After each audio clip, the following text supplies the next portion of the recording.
തെരഞ്ഞെടുപ്പൊക്കെ കഴിഞ്ഞ സ്ഥിതിക്ക് ചില കണക്കൂട്ടലുകളൊക്കെ ഉണ്ട്. നമ്മോടൊപ്പം ഇപ്പോൾ 2020 chief coordinator Sabu M Jacob ചേരുകയാണ്. എന്തായാലും ഇത്തവണയും ഒരു തെരഞ്ഞെടുപ്പ് അങ്ങോട്ട് പൂർത്തിയാകുകയാണ്.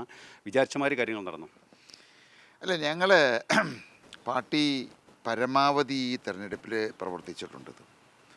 ഞങ്ങൾ നേരിട്ട ഏറ്റവും വലിയൊരു പ്രശ്നം സ്ഥാനാർത്ഥികളെ ഇരു മുന്നണികളും, അതായത് ഇടതും വലതും ചേർന്ന് ഞങ്ങളുടെ സ്ഥാനാർത്ഥികളെ ഭീഷണിപ്പെടുത്തി ഒരുപാട് പേരെ പിന്മാറ്റിയുണ്ടായി.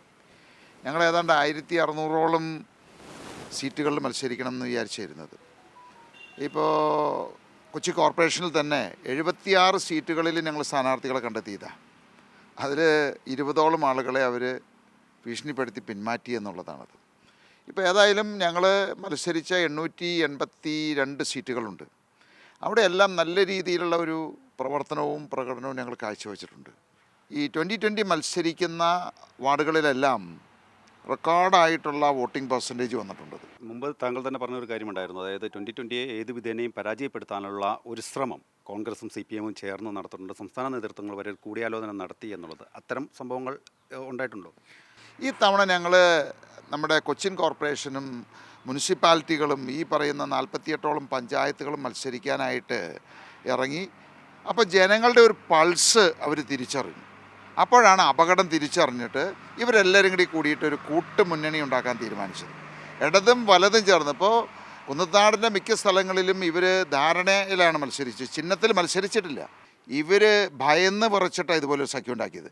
കാരണം ഈ തെരഞ്ഞെടുപ്പിൽ 2020 ഇല്ലാതെയാക്കിയില്ലെങ്കിൽ ഇനി പിടിച്ചാൽ കിട്ടില്ല എന്നുള്ള ഒരു സ്ഥിതിവിശേഷം വന്നു. മറ്റൊരു കാര്യം താങ്കൾ നേരത്തെ സൂചിപ്പിച്ചിട്ടുണ്ടായിരുന്നു. ഈ വോട്ടിംഗ് സംവിധാനങ്ങളെല്ലാം തന്നെ റെക്കോർഡ് ചെയ്ത് സൂക്ഷിക്കണം, ഹൈക്കോടതി ഉത്തരവെല്ലാം തന്നെ ഉണ്ട്, നിരീക്ഷണ ക്യാമറകൾ വെക്കണം എന്നുള്ളതെല്ലാം. അങ്ങനെയുള്ള കാര്യങ്ങൾ ഇക്കുറി ഉണ്ടായോ? ഞങ്ങൾ 2020 മത്സരിക്കുമ്പോൾ തന്നെ കണ്ണൂർ മോഡൽ ബൂത്ത് പിടുത്തം ഇവിടെ നടന്നു. അത് മുൻകൂട്ടി കണ്ടതുകൊണ്ട് ഈ തവണ ഞങ്ങൾ ഇവരെല്ലാവരും കൂടി ഒന്നിച്ചു വരുന്നതുകൊണ്ട് വ്യാപകമായിട്ടുള്ള ബൂത്ത് പിടുത്തവും അക്രമവും ഞങ്ങൾ പ്രതീക്ഷിച്ചിരുന്നു. ഞങ്ങൾ 10 റിട്ട് ഹർജിയാണ് ഹൈക്കോടതിയിൽ ഫയൽ ചെയ്ത്. ഈ 10നും വളരെ ശക്തമായിട്ടുള്ള ഒരു ഉത്തരവ് ഹൈക്കോടതി തന്നു. പക്ഷേ ആ ഉത്തരവിൽ പ്രൊട്ടക്ഷൻ കൊടുക്കാനായിട്ട് സൂപ്രണ്ട് ഓഫ് പോലീസിനും അതുപോലെ തന്നെ തെരഞ്ഞെടുപ്പ് കമ്മീഷനും കൃത്യമായിട്ടുള്ള ഡയറക്ഷൻ കൊടുത്തിട്ടുണ്ട്. ആവശ്യപ്പെടുന്ന സ്ഥലങ്ങളിലെല്ലാം ക്യാമറ വെച്ച് ഇത് മുഴുവൻ റെക്കോർഡ് സൂക്ഷിക്കണമെന്ന്. അപ്പോൾ എത്രമാത്രം ഒരു തെരഞ്ഞെടുപ്പ് കമ്മീഷൻ്റെ സംവിധാനം തന്നെ അട്ടിമറിക്കുന്ന രീതിയിലേക്ക് ഈ പറയുന്ന LDF ഇവിടുത്തെ ഭരണകക്ഷി മാറിയിരിക്കുന്നു എന്നുള്ളതാണ്. വിധി ജയമോ പരാജയമോ എന്തു തന്നെ ആയാലും അതിനെ എങ്ങനെയാണ് കാണുക? അതെന്തായാലും എല്ലാ രാഷ്ട്രീയ പാർട്ടിക്കാരും ജയിക്കുമെന്ന് തന്നെ വിചാരിച്ച. കാരണം ഇവരെ സംബന്ധിച്ച് ഇത് വലിയൊരു ലാഭക്കച്ചവടമാണ്. ഞങ്ങളെ സംബന്ധിച്ച് ഇത് രണ്ടുമല്ല. ഞങ്ങൾക്ക് ഭരണം കിട്ടിയേ മതിയാകുന്നില്ല. ഞങ്ങൾക്ക് അതുകൊണ്ട് പണം ഉണ്ടാക്കാൻ ആയിട്ടുള്ള ഇതിലല്ല ഞങ്ങൾ മത്സരിക്കുന്നത്.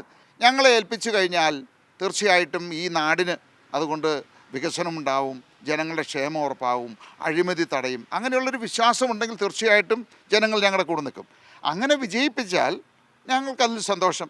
ഇനിയിപ്പം നേരെ മറിച്ച് അവർ വേണ്ട, 2020 വേണ്ട, 2020 ശരിയല്ല, ഈ പ്രവർത്തന രീതി ശരിയല്ല, അതിലും ഞങ്ങൾക്ക് ആ വിധിയാണെങ്കിലും ഞങ്ങൾ സന്തോഷത്തോടെ സ്വീകരിക്കും. തീർച്ചയായും. എന്തായാലും ജയപരാജയങ്ങൾ അതെന്തുമാകട്ടെ, വിധി എന്തു തന്നെയായാലും തങ്ങൾ ഉയർത്തിയ ആശയങ്ങൾ അതുമായി മുമ്പോട്ട് പോകും എന്ന് തന്നെയാണ് 2020 chief coordinator Sabu M Jacob നമ്മളോട് പറഞ്ഞിരിക്കുന്നത്. കൊച്ചിയിൽ നിന്ന് രാഹുൽ ബിജുവിനൊപ്പം സിജോ വർഗീസ്, മീഡിയ 1.